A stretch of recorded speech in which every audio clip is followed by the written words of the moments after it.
भाजप पाठोपाठ काँग्रेसनेही नागपूर महानगरपालिका निवडणुकीची तयारी सुरू केलेली आहे। नागपूर शहरामध्ये आमदार विकास ठाकरे आणि डॉक्टर नितीन राऊत दोन मतदारसंघामध्ये दोन्ही आमदार निवडून आलेले आहे आणि त्यानंतर भेटीगाठी जनसंपर्क काँग्रेसचा सुरू झालेला आहे। काँग्रेसचे शहराध्यक्ष आणि पश्चिम नागपूरचे काँग्रेस आमदार विकास ठाकरे यांनी जनसंपर्क सुरू केला आणि एक प्रकारे महानगरपालिकेचं मिशन सुरू झालेलं आहे। भाऊ, विधानसभेत तुम्हाला विजय मिळाला, खूप खूप अभिनंदन। आता महानगरपालिकेसाठी जनसंपर्क सुरू झाला आहे। मला वाटतं की 5ही वर्ष आम्ही इलेक्शन मोडमध्येच असतो। लोकसभा झाली, विधानसभा झाली आणि महानगरपालिका आहे। तसं पाहिलं तर महानगरपालिका ही 2-2.5 वर्ष आधीच व्हायला पाहिजे होती, परंतु आपण पाहता की निवडणुका झाल्या नाही। नागपूर शहरातील जनतेचे हाल आहे। जे नगरसेवक महानगरपालिकेच्या माध्यमातून जनतेला ज्या मूलभूत सोयी मिळतात त्यासाठी काम करत होते आणि त्या मूलभूत सोयींपासून जनता वंचित आहे। कॉर्पोरेशनचे अधिकारी त्यांचं ऐकत नाही आणि अशा परिस्थितीत नागपूरकरांची इच्छा आहे की लवकरात लवकर महानगरपालिका झाली पाहिजे। काँग्रेसची तयारी केव्हापासूनच आहे आणि आपण पाहिलं असेल लोकसभेतसुद्धा आमचं चांगलं प्रदर्शन होतं। या विधानसभेतसुद्धा आम्ही चांगल्या पद्धतीनं लढलो। आमचं मताधिक्य कुठेही कमी झालेलं नाही, मताधिक्य वाढलेलं आहे। आमच्या 2 जागा आल्या।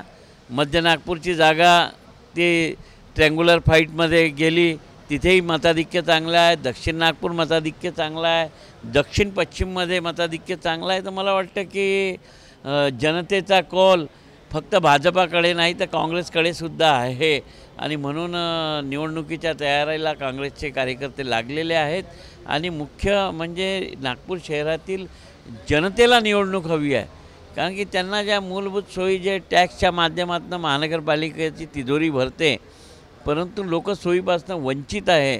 तर त्यांना उत्तरदायी कोणतरी एक पाहिजे की त्यांनी कोणाला कामं सांगावी आणि म्हणून लोकांना अपेक्षा आहे की लवकरात लवकर निवडणुका झाल्या पाहिजे। कशा प्रकारे भाजप 7 लाख मेंबर करणार आहे नागपुरात, काँग्रेसचं काय नियोजन आहे? काँग्रेस 8 लाख मेंबर करेल, भाजप 7 करेल तर आणि महानगरपालिका जिंकू आम्ही।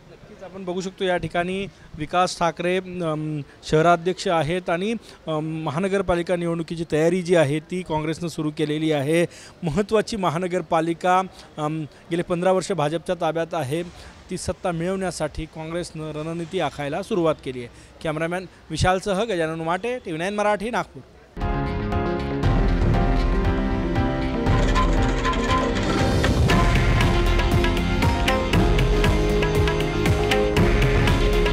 हे आहे देशातील नंबर 1 न्यूज नेटवर्क आणि आपण पाहत आहात TV9 मराठी। काळजी तुमची, हित महाराष्ट्राचं।